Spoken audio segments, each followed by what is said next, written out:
after the five hindrances, as content of our thinking, our thoughts, comes again the paragraph about insight, how we gain it other than knowing what there is.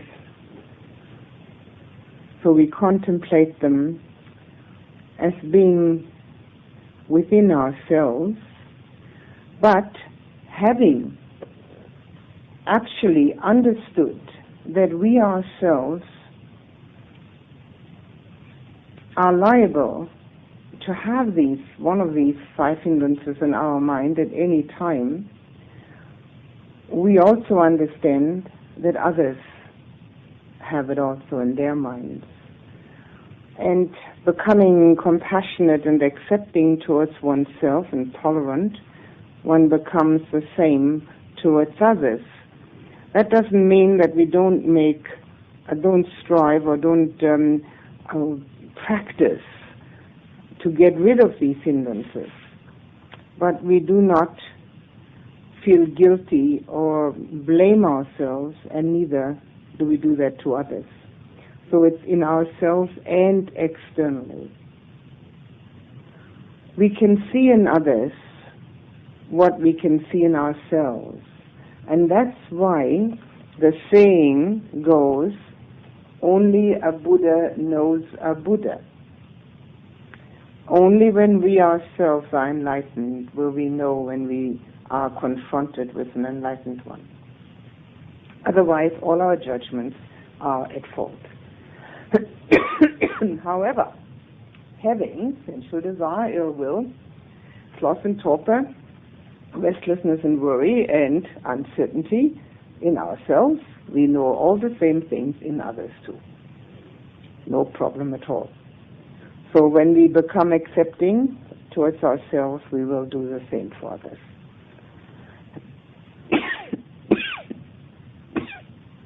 In ourselves and externally.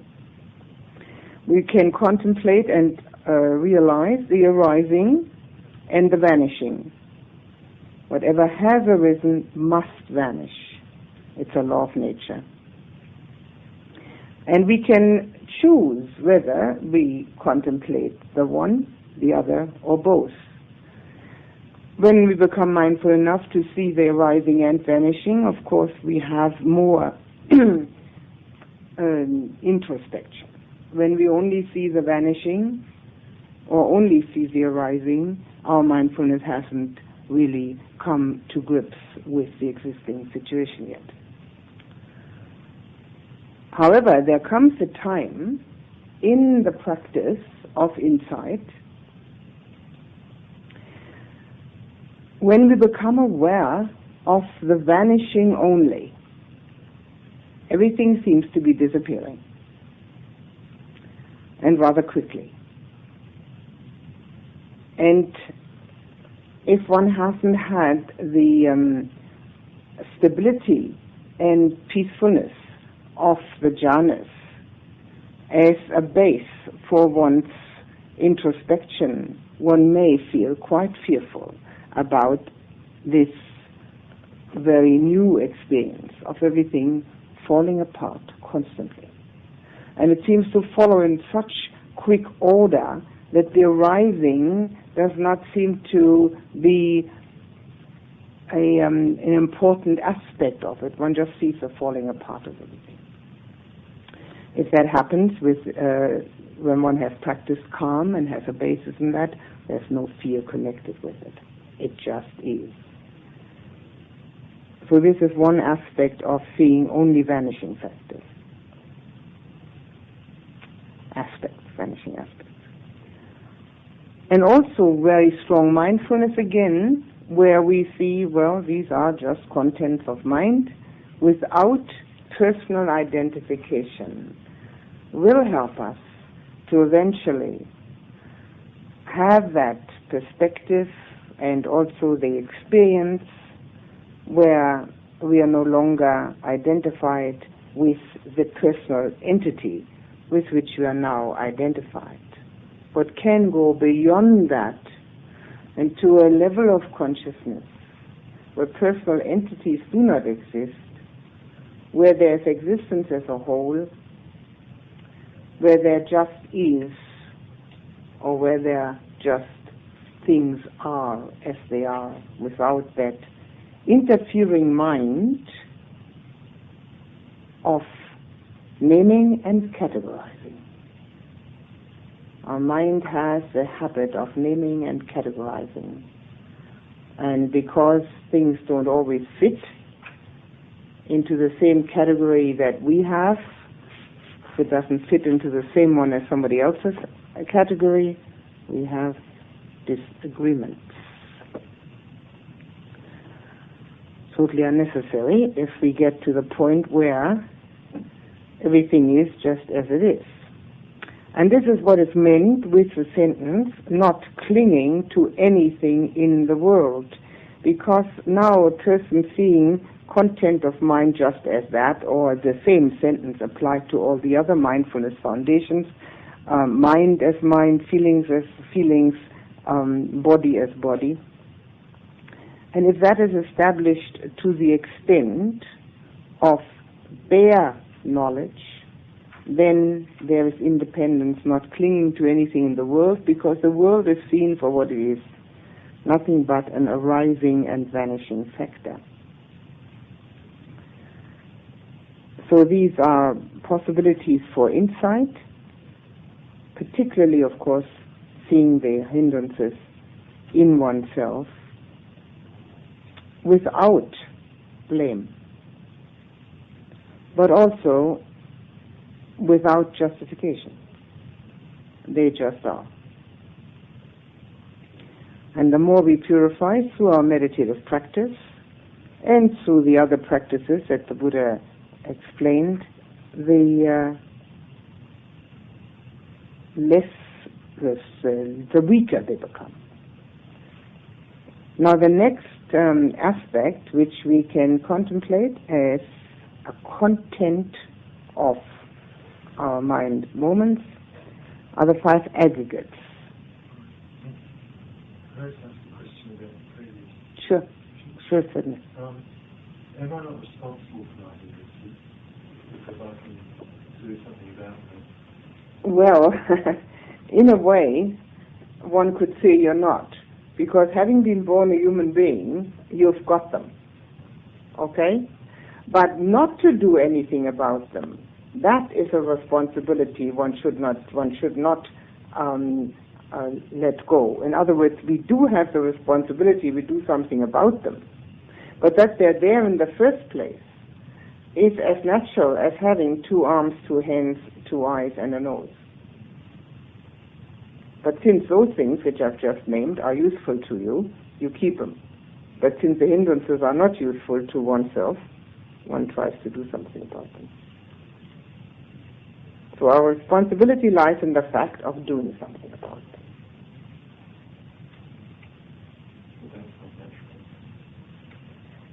To do something about them. No, that goes a little bit already in the supernatural. Most people don't even know they've got them. They think everybody else has them. But they themselves, of course, are immune. It's very odd. That's how people have so many difficulties with each other. Everybody's got the hindrances except me. Or I haven't got them. Everybody else has them. So how do you live in that kind of situation? You can't, That's why people can't get along with each other. So there is a certain responsibility. There is this. The Buddha said, having been born a human being is a very rare occasion. And one should make the best use of it. And if one feels that that is a responsibility with which one is born, making the best use of being a human being, one should try to purify. And purification and growth and spiritual growth, to make that one's priority. However, those people that do that are definitely the minority. Even those who go, who sort of get attached to some sort of esoteric interest are still not necessarily doing this. Someone who doesn't know that the hindrances are their own responsibility, can blame something else. Someone else, usually. Or someone else. And not feel that they have to do anything about it personally. Such people usually do not recognize their own hindrances, they only recognize other people's hindrances.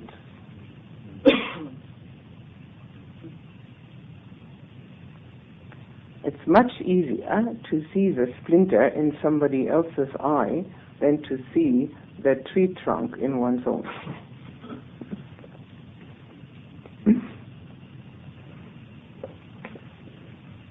But this is what we see, that's where the Buddha's instructions are so very down to earth and so important and helpful, because it makes us look into ourselves rather than into other people. And what we see in other people, we only see anyway what we have ourselves, because otherwise we wouldn't know what it is. If I look at something in the mirror and I've never seen it before, how would I know what it is? Right? Anything else about hindrances as content of mind? Any other questions? No. All right. 5 aggregates. Again, a bhikkhu abides contemplating Dhammas as Dhammas in terms of the 5 aggregates affected by clinging. And how does a bhikkhu abide contemplating Dhammas as Dhammas in terms of the 5 aggregates affected by clinging?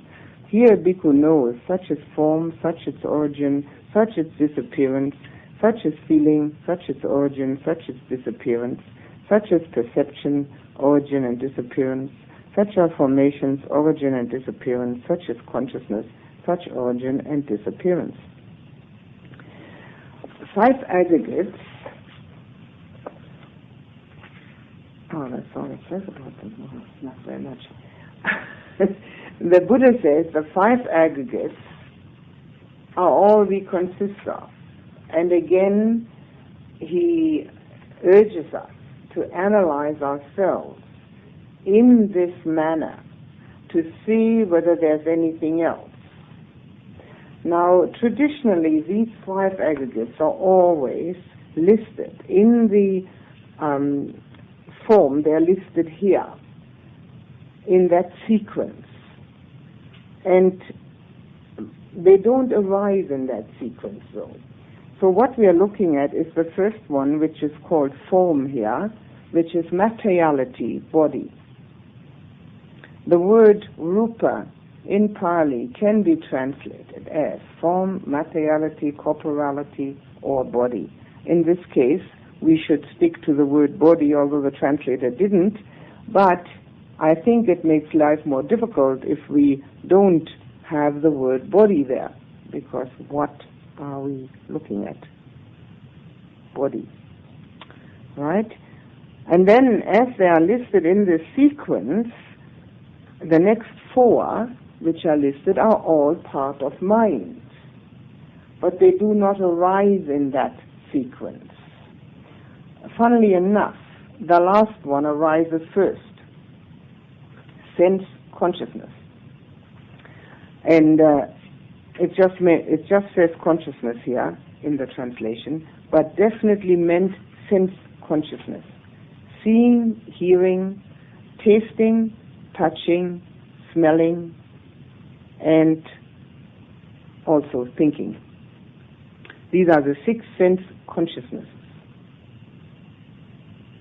And the way they're described, maybe in the next one. No. The way they are described are like this. There is a sense base, there is a sense object.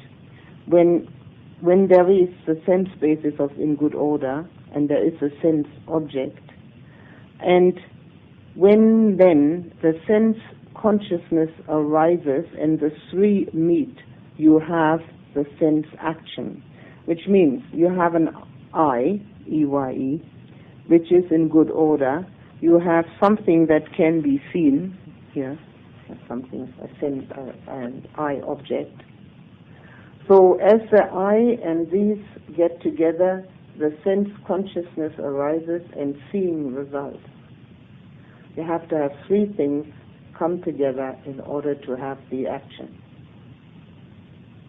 Of course, the Buddha wants us to analyze ourselves into these small parts so that we lose this identification process where I can see something, I'm seeing, and therefore it is either ugly or beautiful. It's nothing of the kind. The seeing process has started. Now, to continue with that particular sense consciousness, the next thing that arises is the feeling, which is here as the first one. We can particularly easily understand this when we think of the fact that we get a painful feeling in the sitting posture. We wouldn't get that painful feeling if we hadn't crossed our legs. So there's first the touch, contact, and then comes the painful feeling. After that comes the perception, which is the nema, which says pain or unpleasant. And after that comes the mental formation. The word formation here, yes? Is it time before you perceive it as time? How can you? There are, I see what you're asking about the feelings, are you? Okay. There are three kinds of feelings: pleasant, painful, and neutral. And because we don't recognize neutral, we're always dealing either with pleasant and painful. Only when the neutral feeling disappears are we upset, either when it's painful or delighted when it's pleasant. So first comes the feeling, which is either pleasant or unpleasant. And then the mind says, pain. So the feeling doesn't have to have a naming in it. But because everything happens so quickly, we never analyze, we never stop to know that this is what's happening. So the feeling arises first, which is either pleasant or unpleasant. We'll just forget about the neutral one at the moment because we don't ever pay attention to it anyway. And if we pay attention to all the things that the Buddha tells us in this one sutta, we're doing well. So then comes the word pain. If you speak English, the word pain arises. And after that comes the mental formation, which is also called the karma formation, because now we react. And we say, I don't like this at all. It's the last time I'm going to meditate. I don't like all these pains in my knees. There must be an easier way to become enlightened, or whatever else the mind likes to say. If the mind says, I don't like it, it's making bad karma because of dislike. If it has a pleasant feeling and the mind, the perception says pleasure or wonderful, and then the mind says, I want to keep it, it's making bad karma because of clinging and craving. So whatever reaction we have, unless it is one which says, such is a feeling, we are making some sort of karma which has to do with wanting to keep or wanting to get rid of. That's why the formations, which are in Pali sankharas, are also called the karma formations. This is where we make karma. Up to this point, everything is totally neutral. Sense contact, everybody has who has senses. Feelings, everybody has. Perception, everybody has. But the mental reaction, the mental formation, has to become our own choice. These are called the Pancha Upadana Khandas. Pancha is 5. Upadana is clinging, and Khandas are the aggregates. The 5 aggregates of clinging. And why are they called that? Because this is where the I identification, the me concept arises. Because we cling to these 5. Now, very good insight meditation practice, one which can be extremely helpful, is to recognize, first of all, the sequence, how it happens, which is an analytical way of looking at oneself, taking oneself apart into bits and pieces. And then, secondly, becoming aware of the fact that actually we have that notion that this is me seeing something, me feeling something, me perceiving it, and me reacting it. And then trying to ascertain where does this me notion arise from? Where is it coming from? And you will find it's nothing but a mental construct. But the mental construct arises out of a deep-rooted desire. Find that desire, and it makes this me illusion clearer.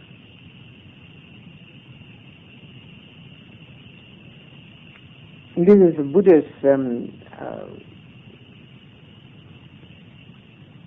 suggestion, and he advocates it in many different discourses to investigate these 5 aggregates as to our ownership idea. And helpful in that respect is, of course, also to see the arising and vanishing of it, such as in feeling and in mind moments. This is not difficult to do. Perception the same. Sense contact also quite easy to see the arising and vanishing of it. And again, as in that other paragraph there,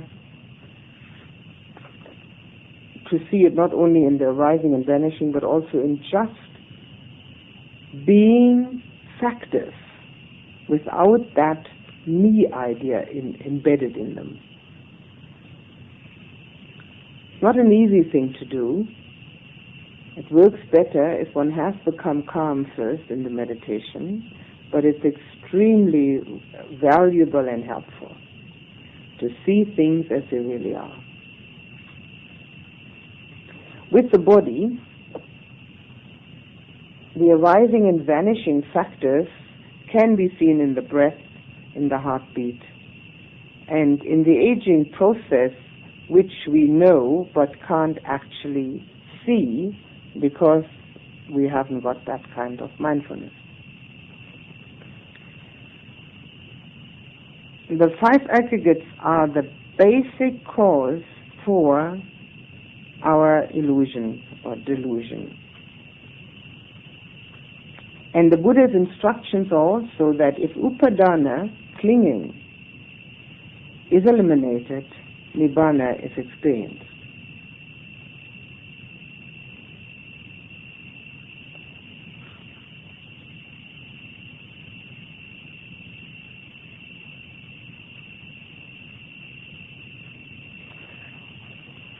So whether we consider our mind contact in the terms of hindrances or in terms of 5 aggregates, either way will be inside path. The whole of this discourse, except the very first part where it said to watch the breath that goes in and out, is insight meditation. Now, all of these different aspects are all designed for insight meditation. Yet, all insight meditation has much better chance of succeeding when the calm has arisen in the mind first. Now, are there any questions on the 5 aggregates?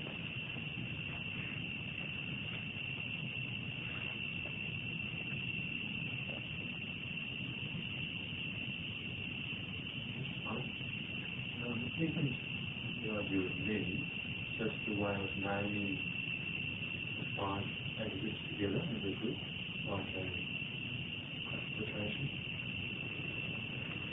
Yes, but when a feeling arises, you don't ordinarily think of it as feeling. You ordinarily think of it as I'm feeling. The classification of all of them together is usually used as human being or man or woman or can be sort of certainly me, but the basic delusion lies in the fact that each one of them is considered to be me. Each one of these five. The next time you're thinking something, like right now, who's thinking? You or somebody else? Or nobody? You know, so that's a thought process going on at the moment, which you're quite sure, I'm sure, you think is yours. And this is where we can cut into. These are all possibilities of getting a handle on a totally different perception of ourselves. Now, obviously, the possibility exists that through the jhanic absorption, through the calm in the mind, a totally different perception of oneself also arises spontaneously through the mind having a different level of consciousness in the jhana. However, the Buddha did recommend both ways, investigating in this way and also using the jhanas for the mind to have that different level of consciousness. So this investigation is a very important thing to do, and particularly when the mind is ill at ease, restless, uneasy, aggressive, wants to, very desiring. These are moments when this investigation can be very helpful. Because that's when we are confronted with a difficulty. And when we are confronted with a difficulty, we need a remedy. These are the remedies. Naturally, if we were enlightened, we wouldn't have any difficulties, we wouldn't need any remedies. But seeing we're not, we have all this stuff in us, and in this case it's upadana, it's clinging. The Pali word sankhara is mentioned in there. Is that specifically mental formations that have come from previous embodiments, or can they be from this particular lifetime? Sankhara is a mental formation which is happening now, but it can be translated as karma formation because mental formation makes our karma.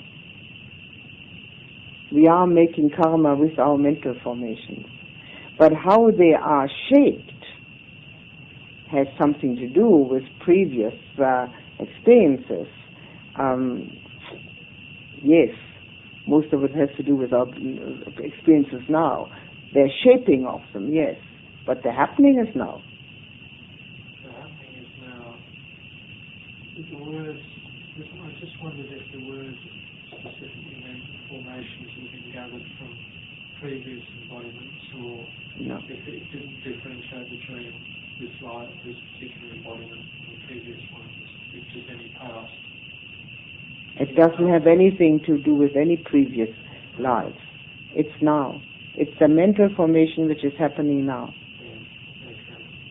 Which has certainly been influenced from past mental formation. The mental formation which I'm having this moment is influencing the next one. This has been going on and on and on and on, backward, more and more. But there's nothing we can do about that. We can only influence the one now. Anything else? Would you say, I mentioned yesterday, I was doing an insight meditation on like hearing a sound, and then mentioned that a memory would come up, and then I noticed a mind state sometimes connected with it. I was trying to figure out if that was part of perception, or if it was like further on down, like mental formation. Well, the sound was your sense of consciousness connecting, right? Yeah. And then the memory that came up Memory and perception belong together. So you first had a feeling from it, which you bypass. We often do, because we're usually in our heads rather than in our feelings. But there was a feeling. And perception is based on memory. So whatever you... Sorry? So it's part of trying to name the feeling? Yes. Perception is the naming? Yes, perception is the naming. And the memory that arose in you was the perception of it. Belongs together. You see, if the child that has no memory of clock cannot name clock, it can only name building block or whatever. It can't name anything, probably can name toy. There's no memory. But as the sound and the feeling, then some memory arose so that the perception said that was that. And this is always connected with memory. Only we don't have it so clear. This is connected with our memory of having been told that this is a clock. But because we're so used to it, we are not aware of this memory arising. Well, the reason I even thought that was because I heard a sound that I couldn't recognize, and like some kind of very strange idea of what the sound was came up. It sounded like some strange instrument I'd heard before, and I knew it couldn't possibly be. But that was the first thing that came into my mind. Yes, that was your perception of it. Yeah. And then the mental formation would either say, I like it, or I don't like it, or I'm always neutral about it and have no either like or dislike, but tells a story about it. I've heard it before. Oh, I haven't heard it before. Yes. Is it possible to bypass perception? If there's something that you hear that you don't know, you get aside of it? Perception says, I don't know. It's the don't know. It is possible to stop perceptions deliberately in a meditative state, sound only, not to name the kind of sound it is. However, in other words, not even the word sound, nothing, just that coming together. It's not an easy thing to do. The mind must not even say sound, because sound is already perception. So that's a possibility. That's pure mindfulness, utter and complete mindfulness. So that such thing is possible. But perception can say, I don't know. Yes, sure. Well, that's based on the memory that I don't know. Yes. There's nothing in there. It's a memory of not having it. Yes. So if you don't name hearing as sound, what happens? Nothing. Sense consciousness. So that the mind will just know sense consciousness. As long as it knows that, it wouldn't be much usefulness. In meditation, for instance, one can be absorbed enough so that although the absorption isn't deep enough to cut out sound, the sound itself does not intrude, and it doesn't even come to the point of saying sound. One is aware of it. The sense consciousness is aware of it, but in such a remote manner that it has no impact on the mind. The mind can stay absorbed. So that is when there's no perception and no feeling about it. So, but as soon as the mind says sense consciousness, it's got perception in it.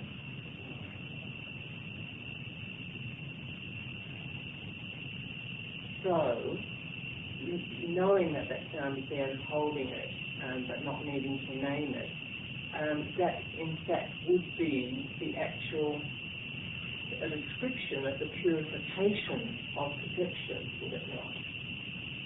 Well, as soon as the mind says there's sound, it's already perception. But I'm not talking about that. I'm saying when it doesn't have to name it and it can just hold it. Hold what? Well, the sense consciousness of sound is, there's no holding to it. It's usually very, very quick, isn't it? I mean, there's no hanging on to that sort of thing.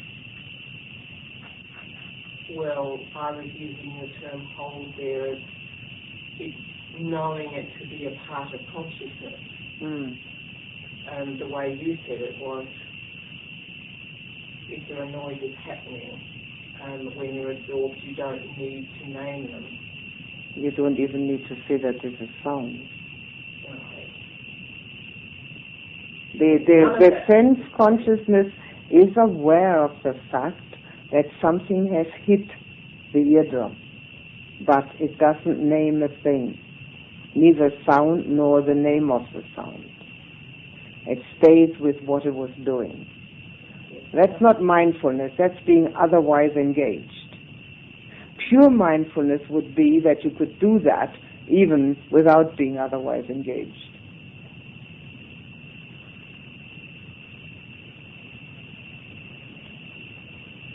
Is that clear?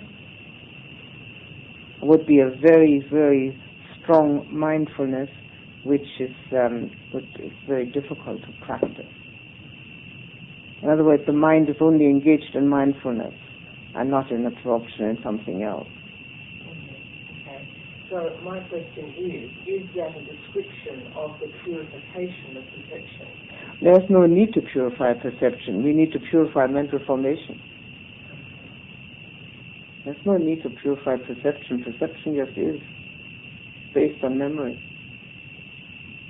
We need to purify mental formation. And mental formation is the one that says this is me.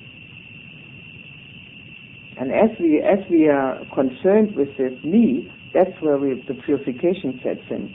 The perception is only the way the memory has imbued itself with us. We don't concern ourselves with that. We concern ourselves with our reactions. And the reactions is where we purify. So the reaction to this idea here that we have about ourselves, that's where we purify. Yes. When perception seems to be based on expectation, for example, you hear a car come down the road and you think, oh, it's going to be so-and-so. You say, mental formation, that's so-and-so. It's just nobody, it's the baker. Is that still memory? It's still in the category of perception based on... No, that's already the mental formation. That's the baker. Or that's not the baker, that's the mental formation. The perception says car. And then the mental formation says, oh, I hope it's, I don't know who, it's my friend. And actually it isn't your friend. So the perception is very quick. It's a very momentary thing that happens, whereas the mental formation can go on and on and on and on and make all sorts of stories about it. Yes. Feeling came in before perception. Yes. So there was the pure sound, and then the feeling, and then the perception, then the mental construct of whatever perception brought through memory. Mm-hmm. So memory came in at perception, not at feeling. Mm-hmm. Memory actually is our base for perception. Without memory, we wouldn't be able to perceive properly. Now, so people are what we call mentally ill. They perceive things in a totally different way from the way we do, because their memories are based on totally different aspects of it. And but where we hook into is our mental formation, which is our reaction, and that's where we hook into. I have talked about the fact that I remember saying that from feeling to craving, this is where we can step out. Remember that? Okay. Now here we have the word perception in between, naming the thing. But actually it's exactly the same thing. Again, from feeling to the mental formation is where we have a chance to make a choice. The perception, we have very little chance to make choices. I mean, when we hear a car, we know it's a car, as nobody in the world can tell us it's an airplane. We know exactly it's a car, and we know what an airplane sounds like, right? But we can make a choice whether we are now disappointed because the car doesn't bring what we wanted, or whether we're delighted because it did bring what we wanted, or whether we're just totally neutral about it. So we have exactly the same thing again, from feeling to craving, from feeling to mental formation, which can be either craving or rejection or neutrality. And the perception which arises in between is something that we also make many mistakes on, because our memories are based on different things. Now, if we come from different cultures, for instance, our childhood memories are totally different. And anyone who's ever lived in a totally different culture knows that what we don't even notice, maybe, the other people think it's either dreadful or fantastic. We don't even notice it, because we haven't got that in our memory.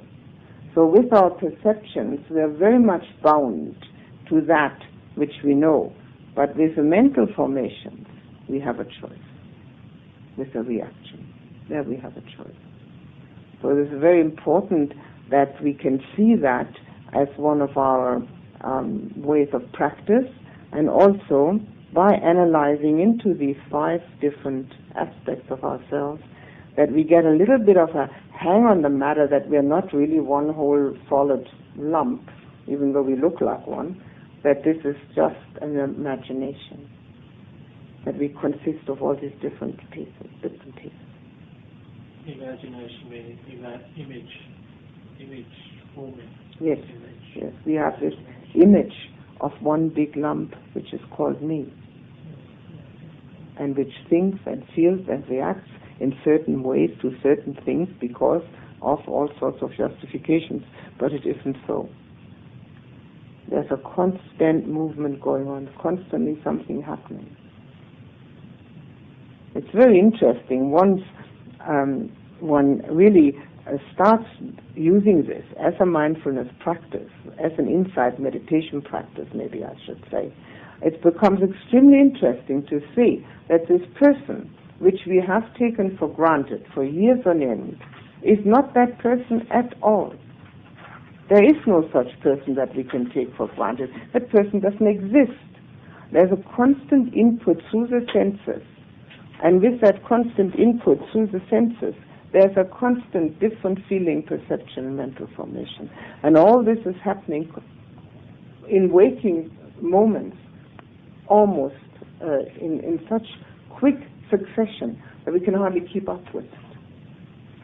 Because it's a little difficult to keep up with it, we make the choice right from the start. We don't want to know about it. This is a very interesting insight formation, insight path. It is quite clear how to investigate this. Very important. One can use it for a meditation subject.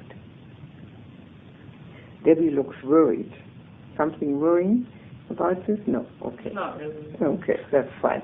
The mental formation is a reaction in the thought process, right? Yes. But Yes. in the sense consciousness, there's also the thought process.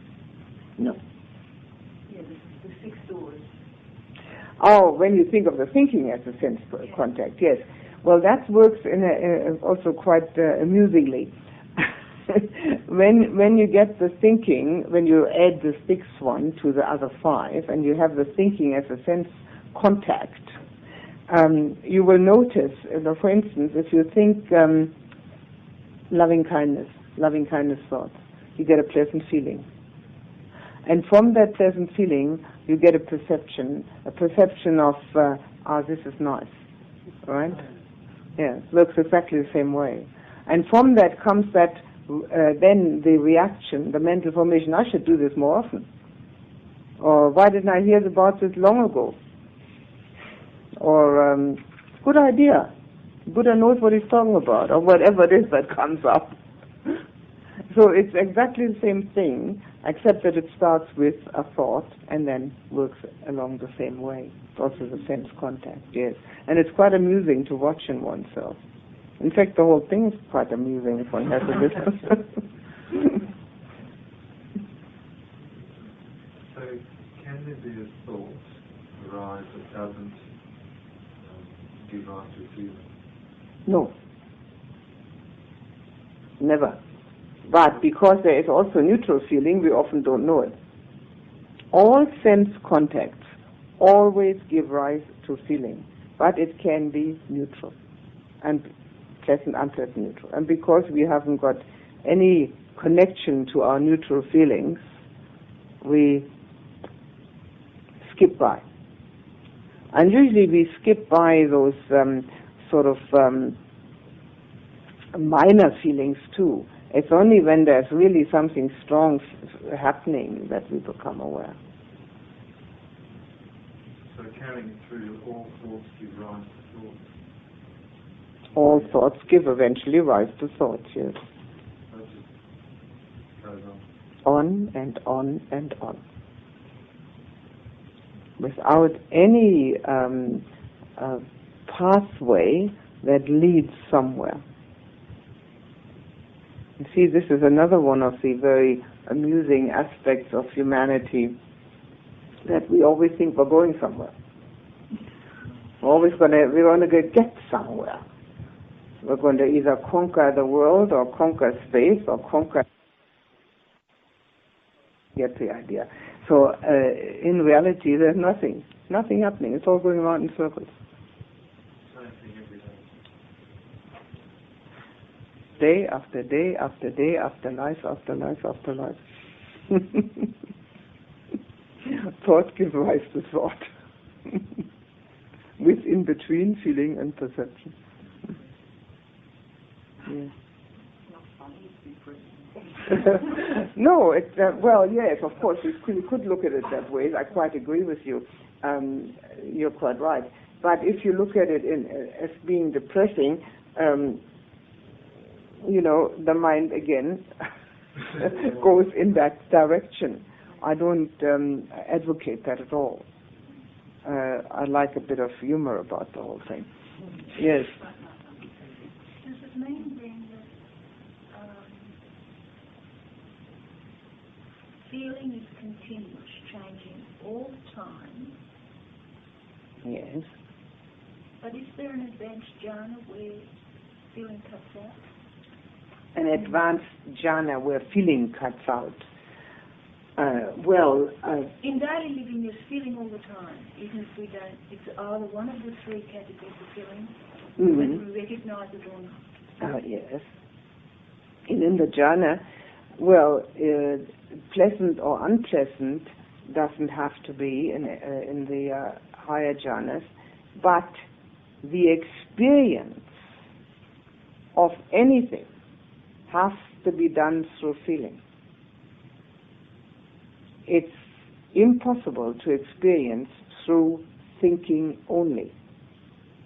The thought may generate the feeling, but the experience itself has to be the feeling. So feeling is the underlying factor in all our experiences, jhanic or otherwise.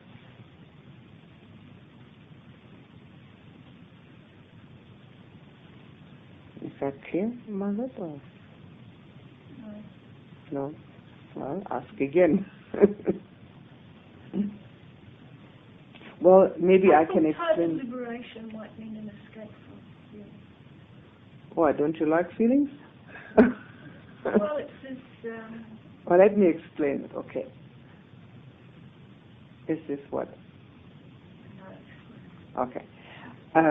At this moment, you know who's sitting on your cushion, don't you?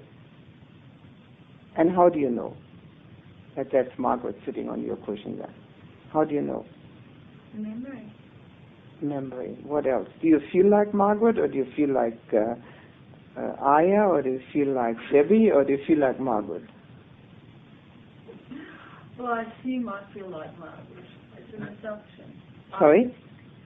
Presumably I feel like Margaret. All right. And do you feel that Margaret is a person? Sure. Sure, okay. And a different person than, for instance, from Debbie? Absolutely. Okay. Right. And now, when there's an enlightened person sitting on that cushion, that enlightened person doesn't feel that he or she is different from anyone sitting around, because he doesn't feel that there's anybody in particular sitting there. He knows there's a body sitting there, and a person, and that enlightened one will also know that in the body there are mind moments arising, but there's nobody there. And since that is a feeling that there's nobody there, he has no feeling that anybody else is different. It's an emotional feeling. It's not thinking you're talking about. It's an emotional feeling. I wouldn't like to put the word emotional in there, because in our language that has a connotation of being passionate. Although it doesn't have to be that, but it does have that connotation. You know what I mean? And it's not passionate. It is a feeling. It's an Might it be compassionate? Yes, that certainly would arise. Yes. But in order to make it clear to you, maybe the word emotion does need to be in there rather than the word sensation. It's certainly not a physical sensation. It's certainly an emotional feeling, yes. And yet I'm a little hesitant about the word emotion because of its linguistic implication. Are we clear on that? Or maybe we have to wait till we get enlightened. But this is why, now following on from this, what I've just said, this is why every experience is based on feeling. Actually, that's in the language too. So often we say, I feel such and such. Yes. Yes. And we really mean the feeling. Yes. Not thinking. Yes. Every experience is based on feeling. So there's everything that we know doesn't really have the impact on what we feel. And what did you say was the reason for that? The reason for feeling? You mean the cause? The cause for feeling, or what? What do you mean the reason for feeling? Oh, well, I can't remember what context that you just said, and that's the reason for it, I think. Just to understand that. Sorry, I can't relate at the moment what you mean. I don't know. What is the relationship between perception and opinion? No, opinion is mental formation. If I see something and I perceive it. No, the word perceiving in our English language does not have the same terminology meaning as it has in this explanation. In Pali it's sanya, and it actually just means naming. That's all it means. And of course, naming is based on, as I said, on our cultural bias and on our memory, but it doesn't carry opinion in it just yet. The mental formation has to arise to make it an opinion. Sure, when the little kid says, this is a building block, or this is a toy, let's say, that's his opinion. But we wouldn't say that he has an opinion yet until he exclaims, how can you say this is a clock? This can't be a clock, it has to be a toy. That's an opinion. If I go to a group of black people and I say, oh, Abbo, is that my perception, Mm-hmm. my opinion. That's your perception. Your opinion is I don't like them or I do like them. Or I'm going to do something for them or they're awful. That's opinion. So you can still name them as echoes, but really But that's very... derogatory, isn't it? Well, that's what I'm asking. I don't know, is it? Yeah. Oh, sorry. That linguistic delicacy escapes me. I spend too much time in other countries. Or maybe I should use the word idiot. If I say... Well, that's derogatory. That's derogatory. Yes. Is that an opinion? Well, you could say aboriginals, couldn't you? That's not derogatory, is it? No. Oh, well, say aboriginals. But what I mean is, if culturally I'm brought up to name those people in that way. Well, if you're just naming them because you're brought up that way, you're not having an opinion. But if you feel badly about them, and you're using that word to feel badly about them, surely you are then expressing already, even in a subtle way, your opinion. And your perception would have been, they're black, they must be that. That would have been your perception of it, and then you're expressing an opinion with a derogatory statement.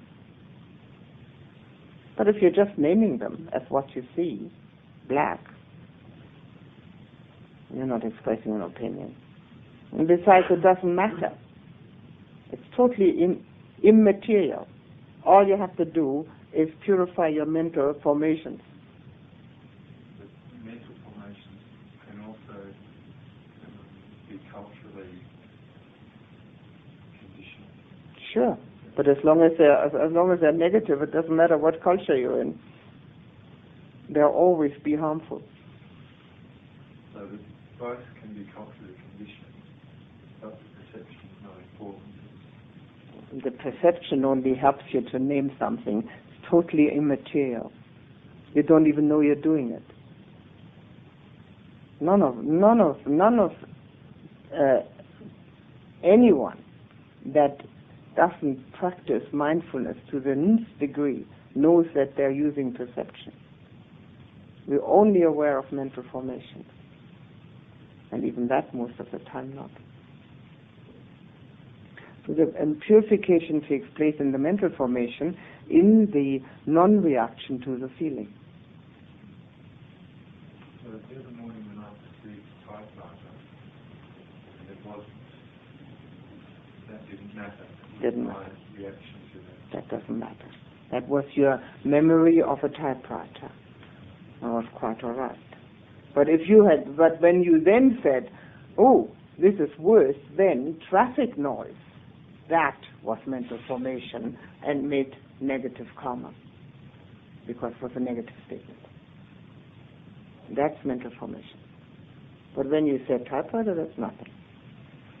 The lyrebird was copying the typewriter. And Steve knew I wasn't there to use the typewriter. So he heard the typewriter going.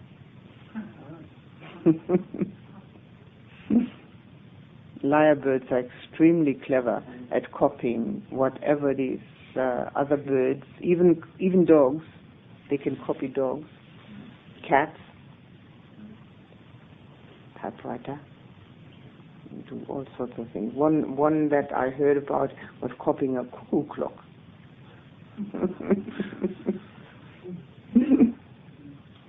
So saying typewriter is fine, but saying that's worse than traffic noise, that's the reaction. So the knowing of the perception is not where the purification sets in. So it wasn't ignorance to the No, the word ignorance in Buddhist terminology means that we are ignoring enlightenment.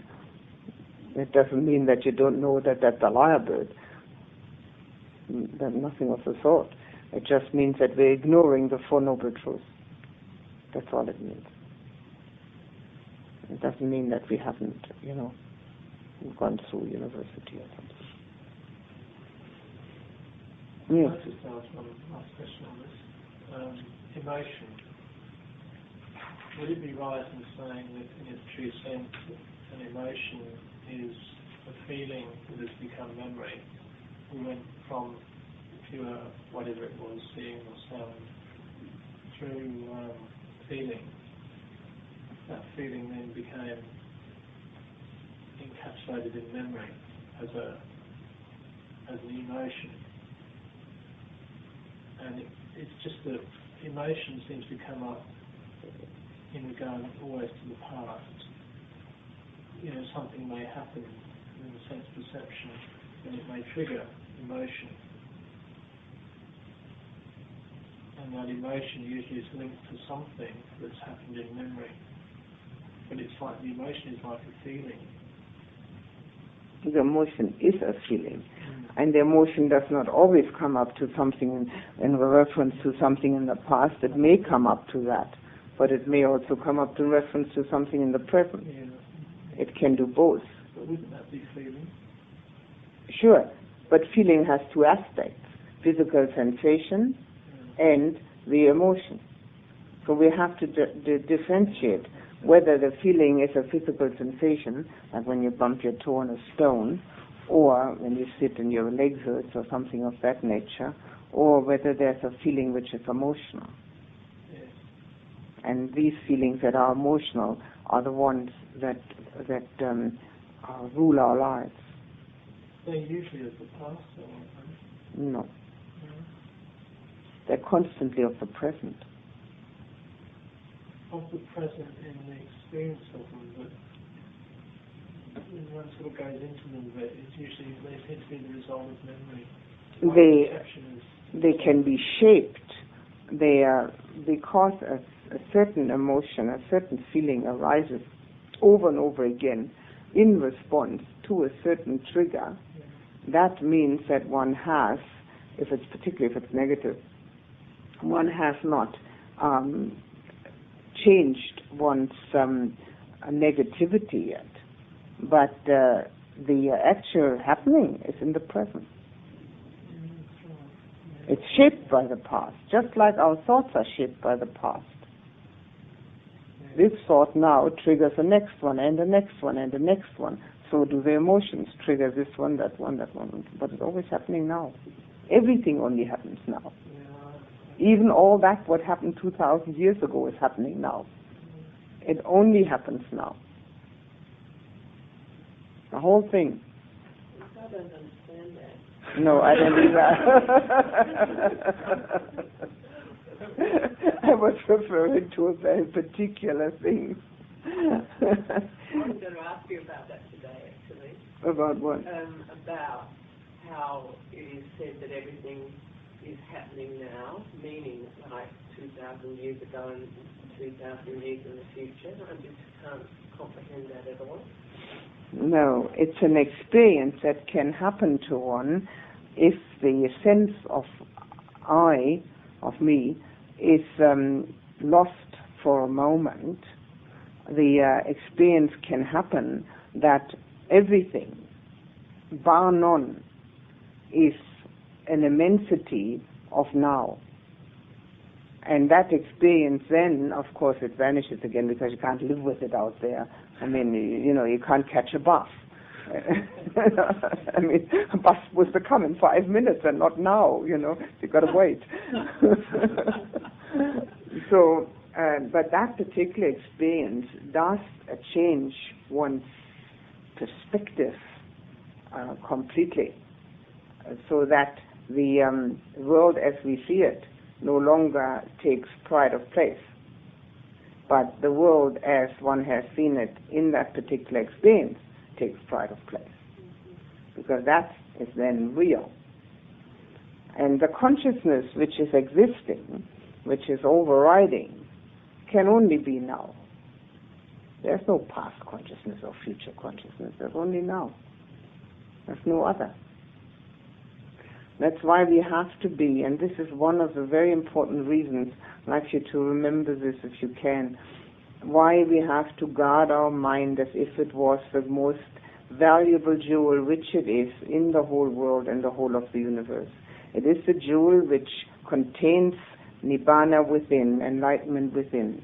And if we don't guard our mind and don't protect it from negativities, it does roll on in a never-ending circle, one negativity to the next one, to the next one, to the next one. And that guarding and that care that we can give our own mind is one of the most important things we can do for ourselves and the environment. Because what we think doesn't just stay with us. It does have a certain solid quality which also relates to others, or others can relate to it. It transfers outside of ourselves. Although we think it's all hidden inside, it isn't. So this protection that we have to afford our own mind is one of the most important practice aspects that we can do.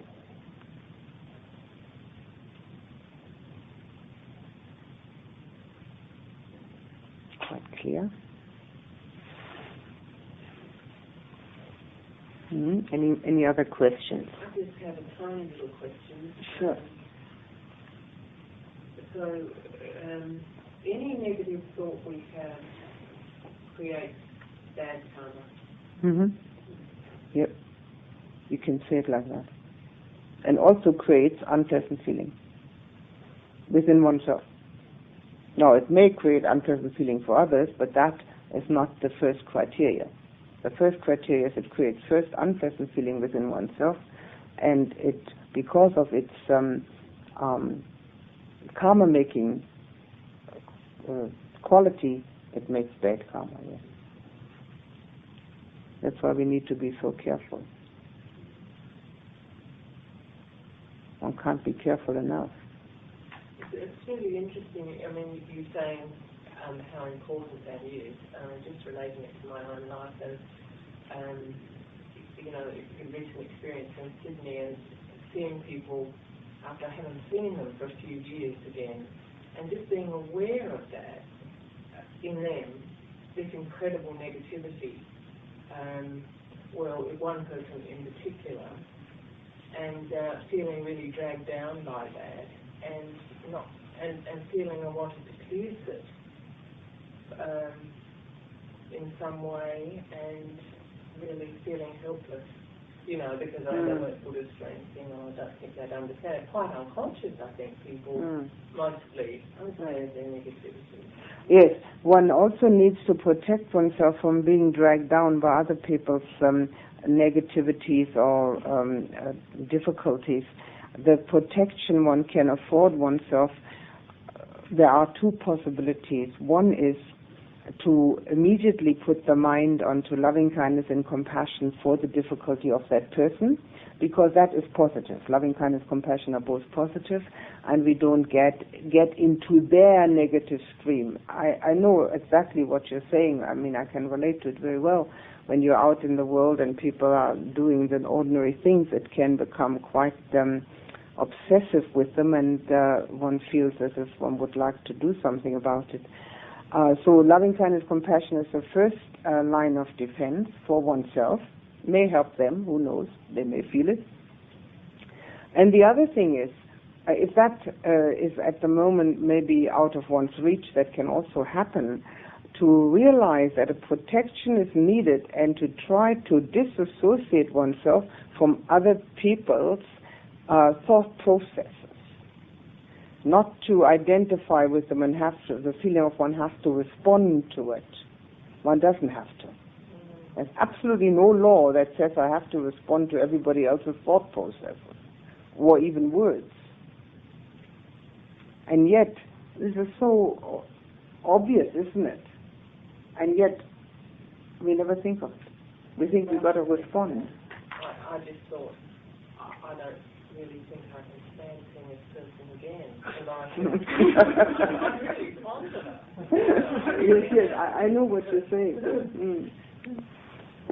But in order to protect oneself, and there are occasions when you might have to see such a person again. I mean, there's family, and there are, necessary obligations sometimes, and duties, and so forth. The protection is that one can actually disassociate oneself. One doesn't have to go along with another person's thought process. One can start one's own. One can, if one is not noticeable, one can start meditating if they don't notice it. One can do all sorts of things to not go along with them on that. And then if one hears sort of in the distance that they've stopped that and do something else, one might, sort of connect again. One doesn't have to be connected all the time. If one does that in an argument, of course, if there's somebody having an argument with one and one disconnects, that could have very drastic results. The person would get very angry about it if they don't get a response. Yes, I've found that myself, and that's what I found so difficult in the world. I've sort of felt that often my practice really goes against me. People just don't understand, and get really angry that you're not responding. Yes. I had a terrible, well, it wasn't a terrible thing with my mother, but, she really got angry that I didn't get angry with her. It was really awful, because I just couldn't... I can relate to it very well. I've had somebody say to me last year sometime, that's terrible, you never get angry. And I thought, gee, how nice. And I just looked at this fellow and I thought, geez, this is wonderful, But he didn't think it was wonderful, he thought it was terrible. And this is a man who's been meditating for 25 years. It's dreadful. Absolutely dreadful. The thing is that one cannot protect oneself from that kind of reaction. There's just no way. You cannot protect others from their bad karma, but you can protect yourself. So I can protect myself from a negative reaction, but I cannot protect the other person from a negative reaction. If the other person thinks it's dreadful, but I don't get angry, well, that's their problem. We have to disassociate our karma from somebody else's. Surely we would not like to be the cause of somebody else making bad karma. But if there's no intention behind it, if I don't intentionally cause them to make bad karma, there's no bad karma for me. So we can only protect ourselves. By protecting ourselves, we usually protect everybody else too. But sometimes people don't want to be protected.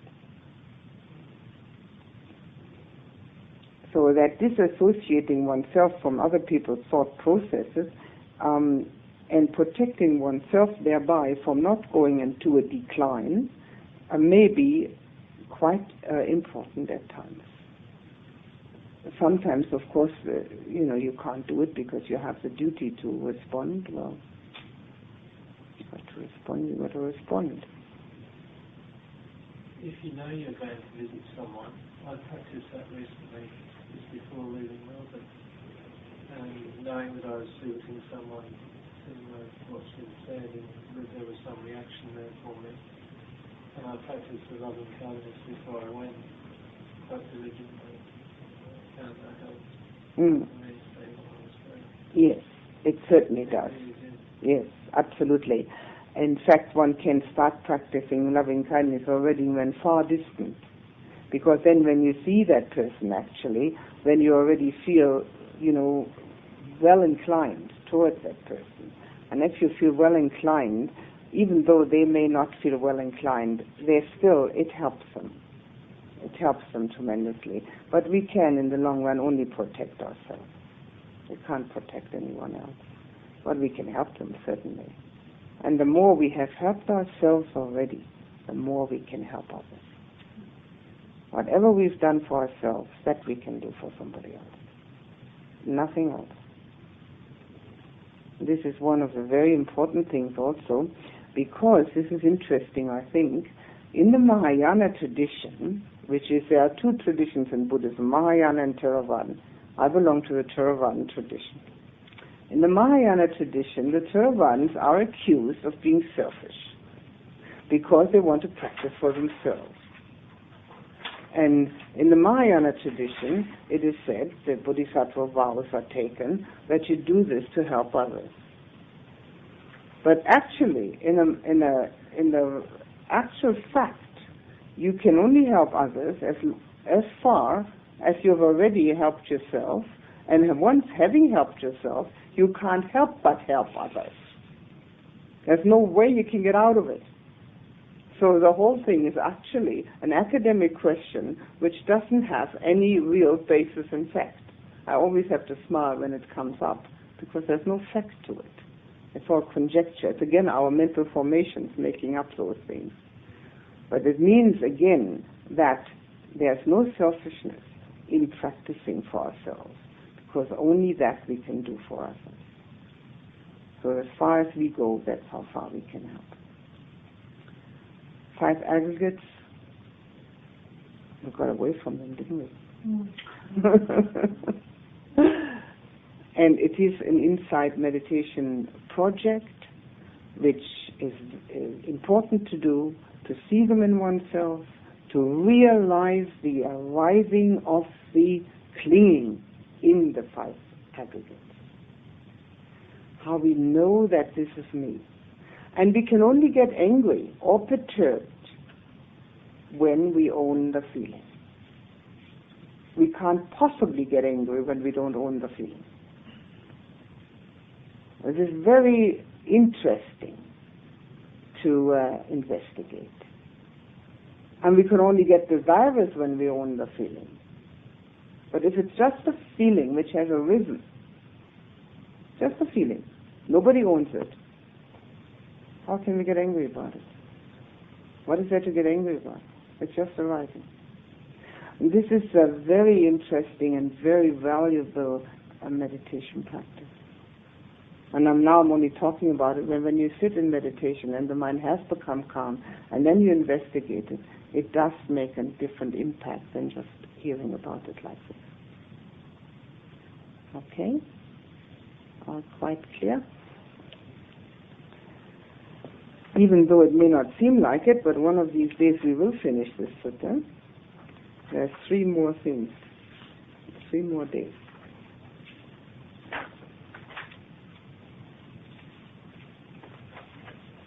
It's really such an important aspect.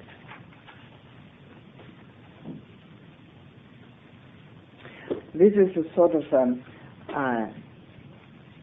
typical of the Buddha's teaching, going into the analysis of the person, rather than just seeing ourselves in this old accustomed way.